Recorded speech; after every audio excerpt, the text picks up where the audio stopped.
રાજકોટના ઉપલેટા નગરપાલિકામાં જીમના સાધનોના પેમેન્ટ મામલે મોટો વિવાદ સર્જાયો હતો। અઢી વર્ષથી પેમેન્ટ ન મળતા કોન્ટ્રાક્ટરે સ્પોર્ટ્સ કોમ્પ્લેક્સમાંથી સાધનો પરત ખેંચ્યા હતા। કોન્ટ્રાક્ટરનો માજી પ્રમુખ એન્જિનિયર પર વિશ્વાસઘાતનો ગંભીર આક્ષેપ લગાવ્યો હતો। 5 લાખના સાધનો બેસાડ્યા પણ પાલિકાએ ફૂટી કોડી પણ ન ચૂકવી હોવાનો દાવો કર્યો હતો। તત્કાલીન પ્રમુખ મયુર સુવા અને એન્જિનિયર નિલેશ ભેડા સામે કોન્ટ્રાક્ટરે રોષ વ્યક્ત કર્યો હતો।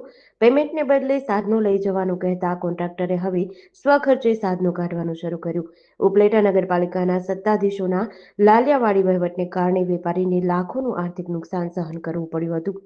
નમસ્કાર ઉપલેટાની પ્રજાને બધાને રામ રામ। મારું નામ છે દિનેશભાઈ સુવા। હાલ મારું વતન રાજકોટ છે અને મારી કંપનીનું નામ HP ઇન્ફોસિસ છે। 2022માં અમને નગરપાલિકાના પ્રમુખ દ્વારા અને પ્રમુખના ભાઈ દ્વારા અને ત્યારબાદ નગરપાલિકાના એન્જિનિયર દ્વારા, જેનું નામ છે નિલેશભાઈ ભેડા, જેના એડવાન્સ પેટે અમને કહેલું હતું કે ભાઈ તમે જે સ્પોર્ટ કોમ્પ્લેક્સ અમારું નવું બને છે અને એ કોમ્પ્લેક્સની અંદર અમારે જીમના સાધનો ફિટ કરવાના છે પ્રજા માટે, તો તમે એડવાન્સમાં કામ કરી આપો અને બાકીનું જે કાંઈ પેમેન્ટ ચર્ચા છે એ અમે તમને પાછળથી બધી હેલ્પફુલ કરી દેશું। એટલે એક વિશ્વાસ પ્રત્યે અમે લાગણી પ્રત્યે ઉપલેટાની કે ભાઈ આપણું વતન ઉપલેટા છે તો ચાલો કંઈ વાંધો નહીં, નગરપાલિકા દ્વારા આવું કામ થતું તો આપણે કરી દઈએ।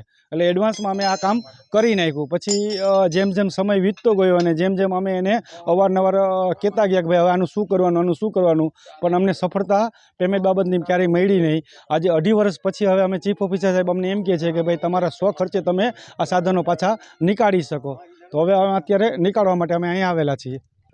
જે તે સમયે નગરપાલિકાના પ્રમુખ મયુરભાઈ સુવા હતા અને એન્જિનિયર તરીકે નિલેશભાઈ ભેડા હતા। અને નિલેશભાઈ ભેડાએ જ આખો ચાર્ટ આપ્યો તમને ફિટિંગ કરવાનો કે આટલું જમીનમાં ગેસ તમારે ફિટ કરવાનો, આટલી રેતી નાખવાની, આટલી સિમેન્ટ નાખવાની, આટલી કાંકરી નાખવાની, આ બધું ચેકિંગ માથે ઊભીને નિલેશભાઈ ચેક કરેલું હતું। ભલામણ અમને મયુરભાઈ પ્રમુખના ભાઈએ કરી હતી, ભાવેશભાઈએ, કે ભાઈ તમે ફિટ કરી દો ફોન કરીને, અમે હું બેઠો છું તમને કરાવી આપીશ।